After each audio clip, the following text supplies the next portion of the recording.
The threat that I worry the most about vis-a-vis Europe is not Russia, it's not China, it's not any other external actor. And what I worry about is the threat from within, the retreat of Europe from some of its most fundamental values, values shared with the United States of America.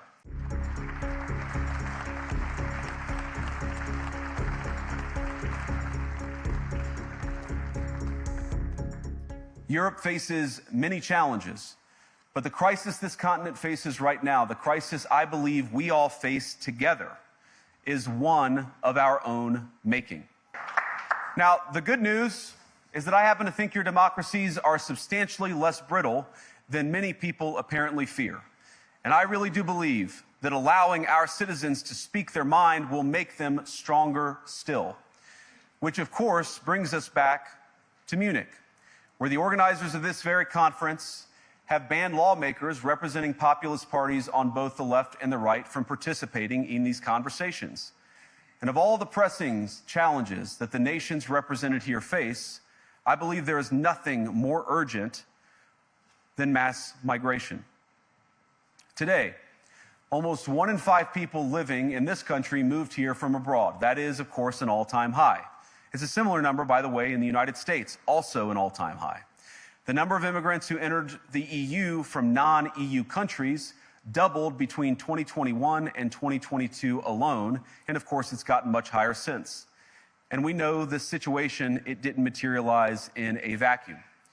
It's the result of a series of conscious decisions made by politicians all over the continent and others across the world over the span of a decade.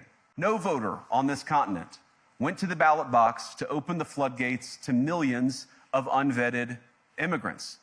But you know what they did vote for?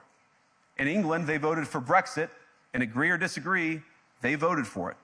And more all over Europe, they're voting for political leaders who promise to put an end to out-of-control migration. Now, I happen to agree with a lot of these concerns, but you don't have to agree with me.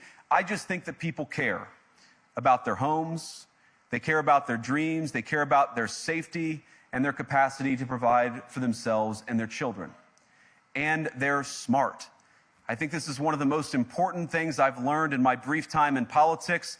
Contrary to what you might hear a couple mountains over in Davos, the citizens of all of our nations don't generally think of themselves as educated animals or as interchangeable cogs of a global economy. And it's hardly surprising that they don't want to be shuffled about or relentlessly ignored by their leaders.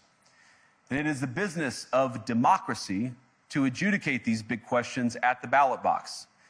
I believe that dismissing people, dismissing their concerns, or worse yet, shutting down media, shutting down elections, or shutting people out of the political process protects nothing. In fact, it is the most surefire way to destroy democracy.